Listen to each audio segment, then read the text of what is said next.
I'm Nurin Razmyn, and this is Nightline, the top stories. Sabah State Assembly dissolved to make way for 17th state election. And all 23 Malaysians freed from Israeli detention to fly home from Turkey early Tuesday morning.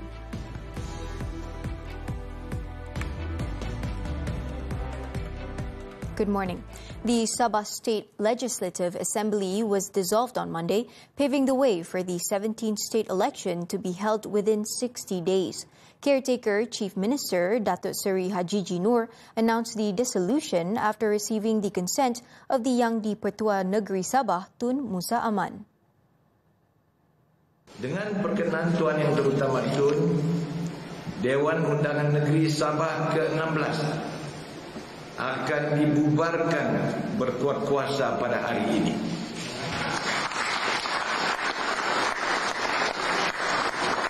Yaitu hari Isnin 6 Oktober 2025. Ini memberi laluan kepada pilihan raya negeri Sabah yang ke-17 dan memberi kuasa kepada rakyat Sabah menggunakan hak demokrasi mereka untuk menentukan siapa yang akan memimpin mereka.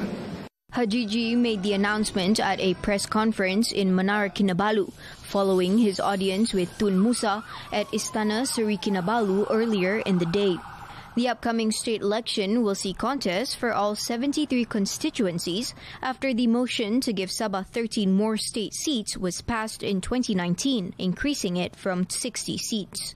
The party or coalition that secures a simple majority of the 73 seats will form the next state government. Now, Haji has not ruled out the possibility of multi-cornered contests for a number of seats in the Sabah polls. However, the caretaker chief minister remains confident that the Gabungan Rakyat Sabah-led government's solid and proven track record will earn the coalition a renewed mandate from the people. Haji, who is also GRS chairman, said Sabah's growth had been guided by the Sabah Maju Jaya Development Plan roadmap, which is both holistic and inclusive. Therefore, he appealed for a new mandate from the people to continue the efforts already underway. Besar harapan saya agar keputusan pilihan raya kelak akan mengukuhkan suara rakyat, menjaga kestabilan dan keselamatan, serta memastikan kemajuan berterusan untuk Sabah yang tercinta. To face the 17th state election, GRS has formalized its cooperation with Pakatan Harapan. Apart from contesting against Barisan Nasional and Warisan, GRS is also expected to face Parti Solidariti Tanah Airku and Parti Maju Sabah, both of which left the coalition last week. Meanwhile, the Election Commission said it is ready for the Sabah state elections and that preparations are underway for the polls as provided under Article 21, Subsection 4 of the Sabah State Constitution. A special meeting will be convened soon to discuss the key dates for the state polls, with details to be announced immediately afterwards. Over in the capital, Prime Minister Datuk Seri Anwar Ibrahim urged all political parties contesting in the upcoming Sabah state election to conduct their campaigns responsibly and with decorum. He said doing so would allow voters to make good choices when deciding who should be given the mandate to form the next state government. Parti-parti bincang, tapi harap kabinet dengan baik bagi pilihan sebaik daripada rakyat. Okay? Malaysia and Pakistan are committed to strengthening cooperation in new and high-impact sectors, including digital technology and semiconductors. Prime Minister Datuk Seri Anwar Ibrahim and his counterpart Muhammad Shehbaz Sharif explored these areas of collaboration during a meeting in Putrajaya before the two countries signed 5 memoranda of understanding. Earlier on Monday, Muhammad Shebas, who is on a 3-day official visit to Malaysia, was accorded an official welcome at the Perdana Putra building. A bilateral meeting was then held, attended by several cabinet ministers. At the subsequent press conference, Anwar announced that Malaysia will facilitate the import of beef worth over 840 million ringgit from Pakistan. There is an interest to export meat into Malaysia. We will facilitate this, of course, and as I've said, and since you have assured it's a competitive price, we'll certainly do what is necessary. And I want to assure you and guarantee you that we will make all possible efforts to meet all your conditionalities and terms and conditions. During the meeting, both leaders also witnessed the exchange of 5 memoranda of understanding and 1 exchange of notes. These covered cooperation in higher education, halal certification, anti-corruption initiatives, tourism, and the development of small and medium enterprises. Thank you, Excellencies. Speaking on the conflict in Palestine, Anwar said both Malaysia and Pakistan stand firm on humanitarian principles and have called for an immediate end to all killings and massacres against Palestinians. I'm, of course, extremely appreciative of your stance, and latest I heard in Doha on the Palestinian and Gaza issue. We jointly said that this common exhortation and declaration without some concrete proposal to end this misery to the millions of people in Gaza and Palestine. He also emphasized that priority must be given to protecting the fundamental rights of Palestinians as well as to efforts towards establishing an independent and sovereign state. At a separate event, the Prime Minister said Malaysia stands firmly with all participants of the Global Summit Flotilla humanitarian aid mission, as well as those fighting for a just and lasting peace for Palestine. As of 4th October, all 23 Malaysians who took part in the Global Summit Flotilla mission have been released by the Israeli authorities. Malaysia stands in firm solidarity with all the courageous and dedicated participants of the flotilla mission, as well as all those who work towards a just and durable peace that secures the rights of the Palestinian people and the realization of a sovereign Palestinian state. In his keynote address at the Khazanah Megatrends Forum 2025, Anwar also said Malaysia welcomes any initiative that paves the way towards peace. Malaysia, of course, welcomes any step that opens the path for peace. We call for restraint and immediate halt to attacks and unimpeded humanitarian aid to reach those in need. Anwar stressed that the tragedy affecting the people of Gaza remains deeply embedded in the conscience of humanity. He added that lasting peace cannot be achieved overnight, but it must begin with the courage to end the killings and to value every human life.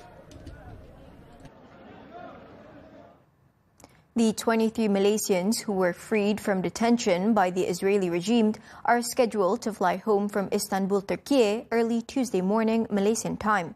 Foreign Minister Datuk Seri Muhammad Hassan confirmed that the activists are expected to arrive at Kuala Lumpur International Airport later that night. Fahmi Abdul Moin, a lawyer from the Centre for Human Rights Research and Advocacy, or CENTRA, said the volunteers are in good condition and are ready to return home. Fahmi stated all 23 who were part of the GSF humanitarian aid mission have undergone medical checkups at a hospital in Istanbul. Pihak kami semua sedang bersedia untuk pulang ke tanah air, insya-Allah pada malam ini, cuma masa dan masanya belum dapat disahkan lagi. Kami akan update dari masa ke semasa. He also provided updates on the two GSF activists, Ardel Aryana and Muhammad Haikal Lukman Zulkefli, who were injured while under detention by the Zionist forces. He said Ardel sustained tears in her shoulder tissues, while Haikal suffered a fractured thumb. Both have received follow-up treatment. On October 2nd, all 23 Malaysian volunteers were detained by Israeli military and taken to Ketsiot prison. They were released on Sunday and brought to Istanbul following diplomatic efforts initiated by the Malaysian government through friendly nations. Meanwhile, the Zionist regime continues to carry out acts of intimidation in an attempt to demoralize volunteers participating in the Freedom Flotilla Coalition or FFC humanitarian aid mission to Gaza. Volunteers aboard the Conscience vessel reported seeing 4 drones hovering over the ship, which is currently sailing in the Mediterranean Sea. Humanitarian Care Malaysia MyCare Chief Executive Officer Kamarul Zaman Shaharul Anwar said one of the Malaysian volunteers first detected the presence of the drones, which hovered around the vessel for several minutes before leaving the area. Prof. Alauddin, selaku Ketua Delegasi Malaysia di atas kapal Conscience, melaporkan terdapat 3 ke 4 drone berlega atas kapal, namun tak pasti status drone tu. Itu memang strategi biasa untuk intimidate, untuk intimidate lah lebih kurang kan, untuk bagi desakan ke apa supaya mereka longgar dari segi semangat. The FFC mission involves 9 vessels and is currently less than 250 nautical miles from Gaza. Its flagship Conscience carries 94 activists, including 8 Malaysians, comprising medical experts, academics, and a journalist, while another Malaysian delegate is abroad, the Saad. In another development, the Conscience vessel has decided to delay its entry into the red zone in Gaza waters over the coming days. Professor Dr. Muhammad Afandi Saleh, one of the Malaysian activists on board, said the decision was made as a safety precaution, noting that October 6th and 7th had previously witnessed major attacks against Israel. Kerana kita takut adanya salah faham melihat kami sebagai kapal yang yang cuba meneruskan misi-misi bersifat ketenteraan seperti mana yang berlaku pada 6 Oktober 1973 ataupun 7 Oktober 2023. Muhammad Afandi added that the ship's captain has decided to anchor while waiting for the fleet's smaller vessels. The ship is expected to enter Gaza waters within 5 to 6 days, depending on prevailing conditions. All mission members will be on high alert, with emergency drills conducted to prepare for any possible attacks by Zionist forces.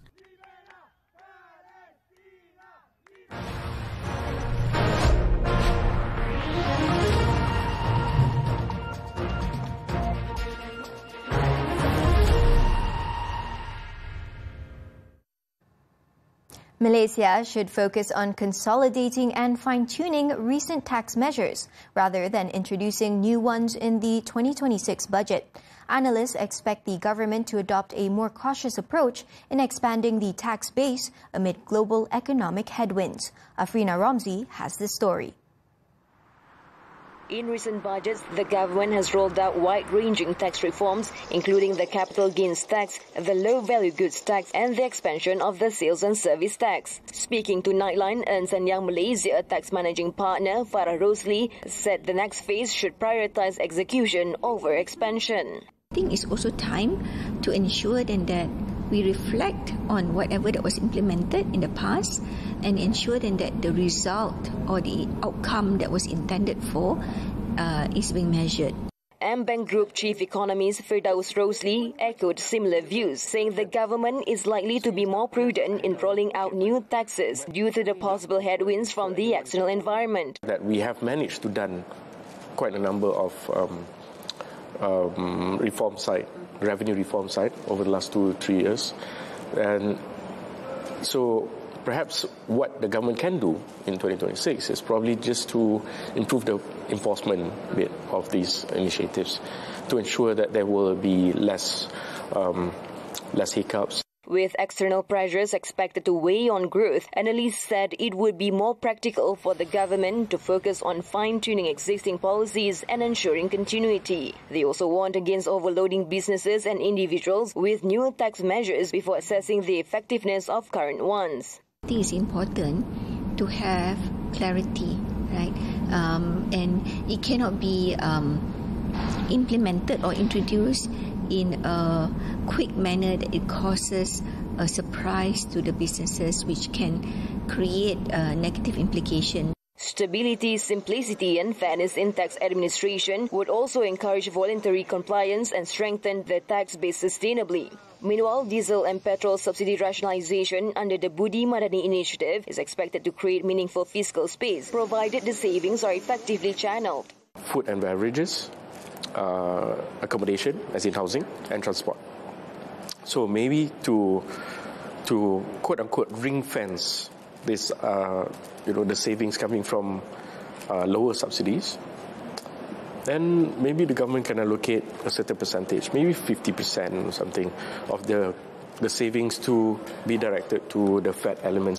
Overall, Malaysia's economic fundamentals remain strong, and Budget 2026 should reinforce consistency and trust in policy rather than chase short-term gains. Having laid the groundwork through fiscal and subsidy reforms, Malaysia is entering Budget 2026 on stronger footing, ready to stay the course amid a more challenging global environment, and thus no major reforms and new taxes are expected. Afrina Romzi, TV3.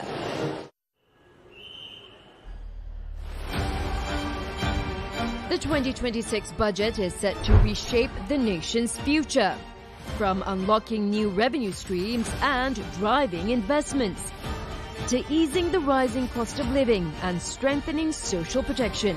Every move matters. Stay ahead with our exclusive pre-budget reports, October 6th to 9th, only on Nightline.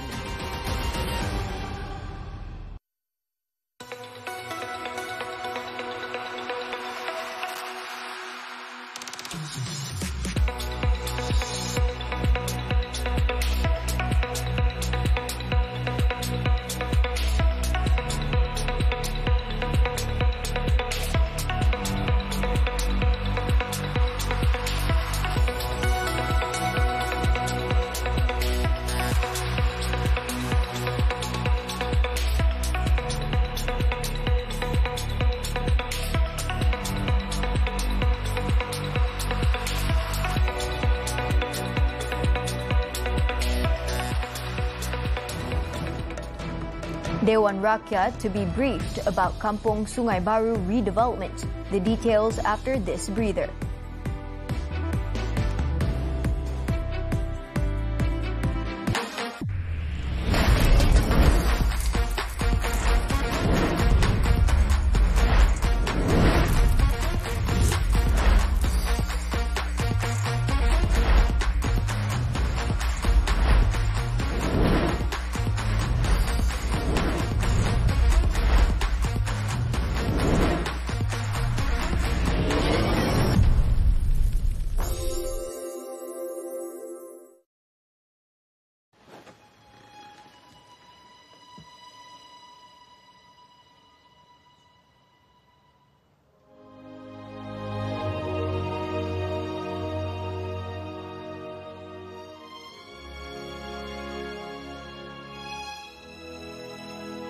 Who are you?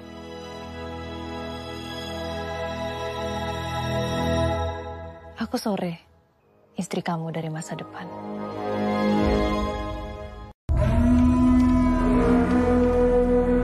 Naga datang! Naga datang! Selamat datang, Nam Jelaka.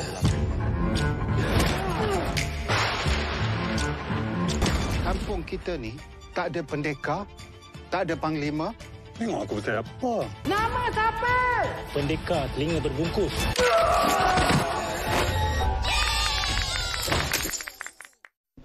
Tahun baru, aspirasi baru. Belanjawan 2026 bukan sekadar angka.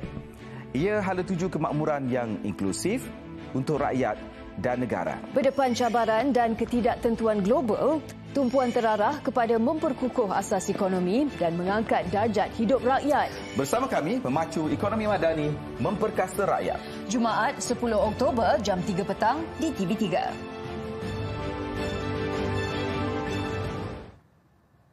Welcome back. The federal government's financial performance improved last year, with the national deficit reduced by more than 12 billion ringgit. This led to a decline in the deficit to gross domestic product ratio down to 4.1% compared with 5% in 2023.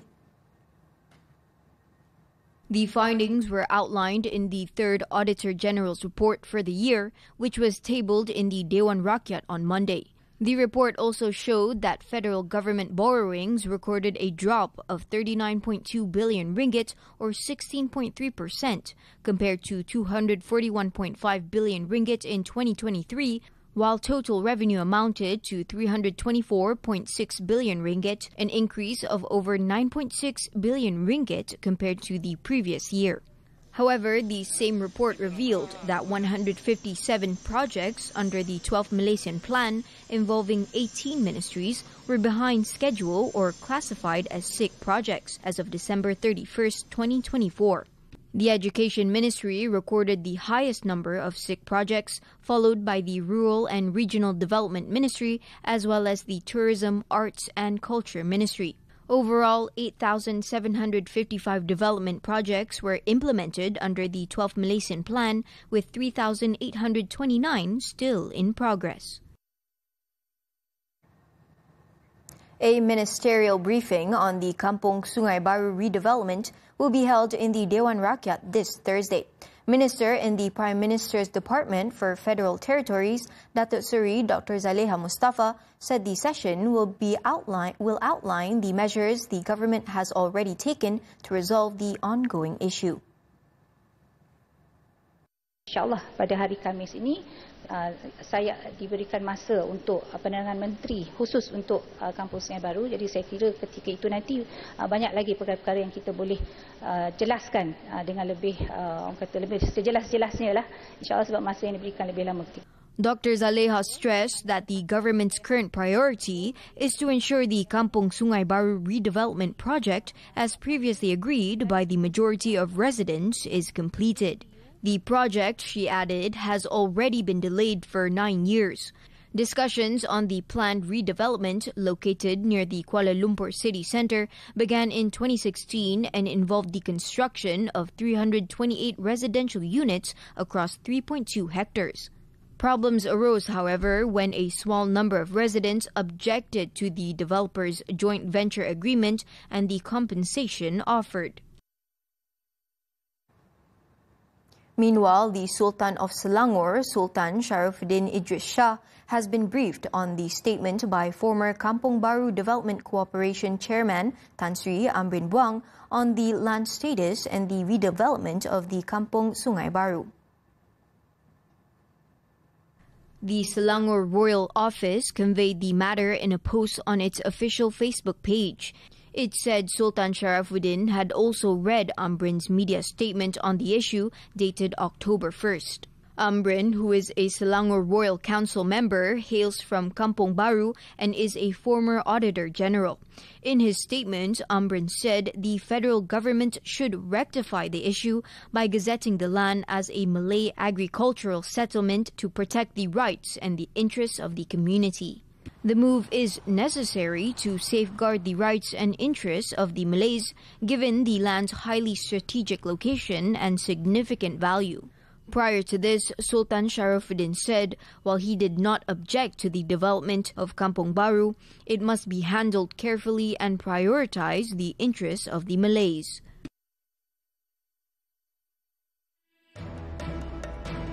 Greta Thunberg among flotilla activists deported from Israel. This and more when Nightline returns.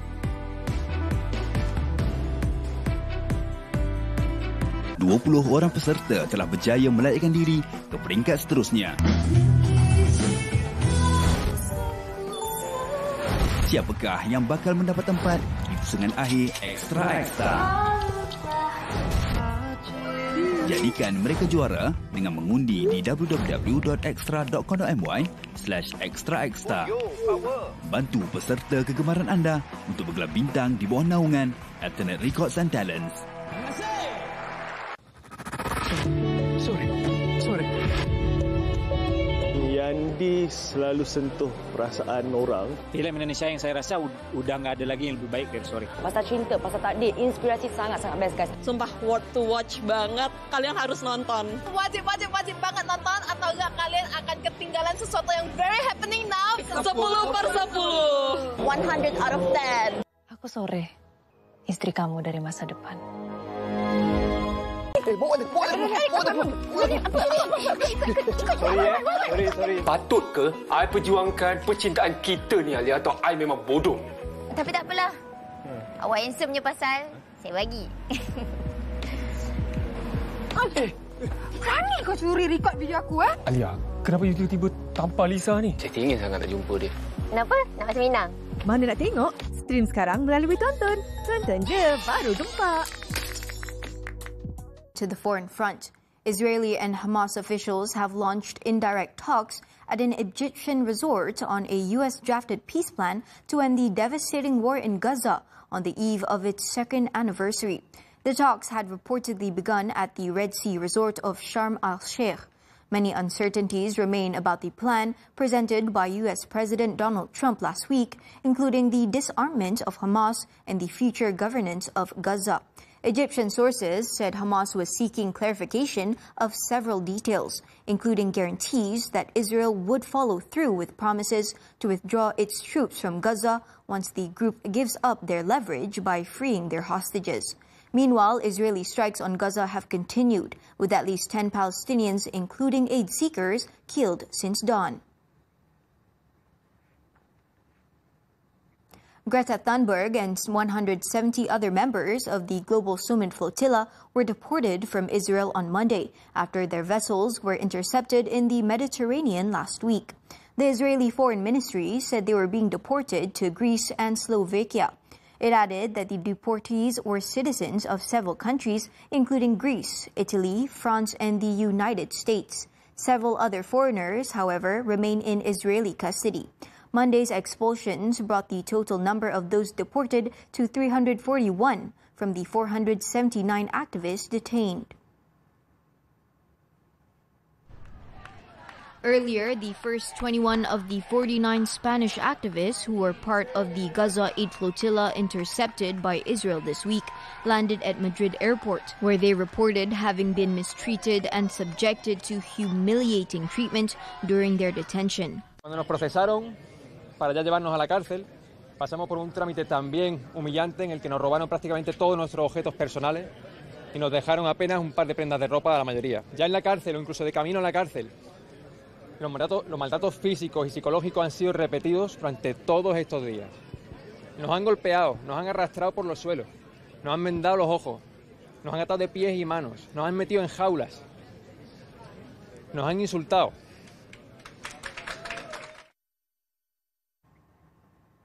French Prime Minister Sébastien Lecornu has stepped down just weeks after taking office, further deepening the country's long-running political crisis. The French presidency on Monday said President Emmanuel Macron has accepted his close ally's resignation. Lecornu had named his ministers on Sunday evening, but resigned hours later, making his government one of the shortest in French history. The new cabinet, meant to meet Monday, drew backlash from both allies and opponents despite Lecornu's vow to break from his predecessor's François Bayrou's unpopular strategy. Following his resignation, opposition parties immediately urged Macron to resign or call for a snap parliamentary election, saying there was no other way out of the crisis. The shock move comes only 26 days after Lecornu was appointed prime minister after the collapse of the previous government.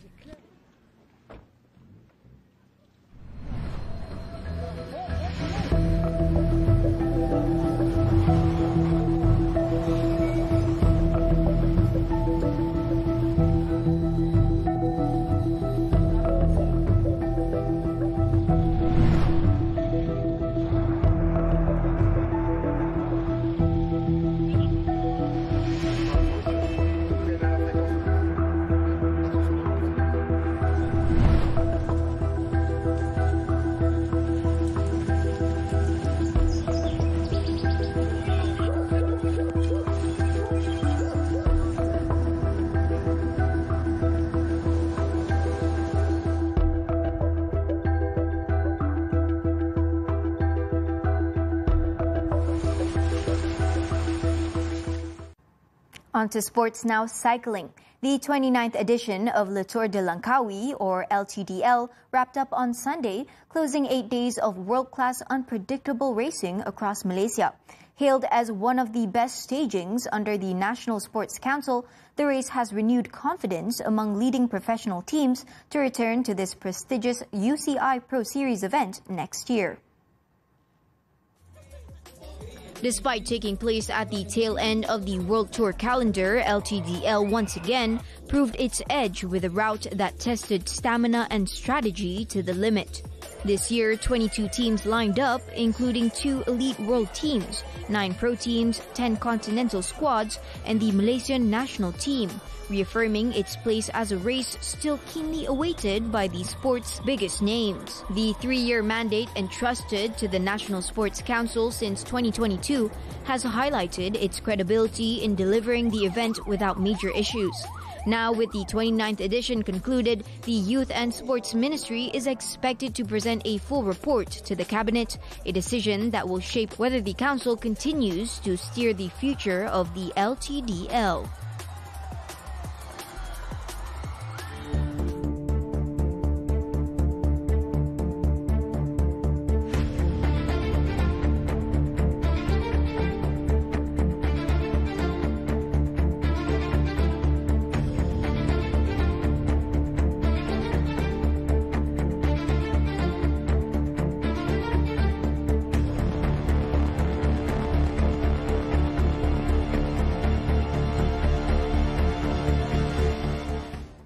And that concludes Nightline this time around. Before we leave, here's a look at volunteers in Hong Kong as they fire themselves up ahead of the festivities of the Mid-Autumn Festival in the city's Tai Hang neighborhood. With that, I'm Nurin Razmyn. Thank you for watching and stay safe.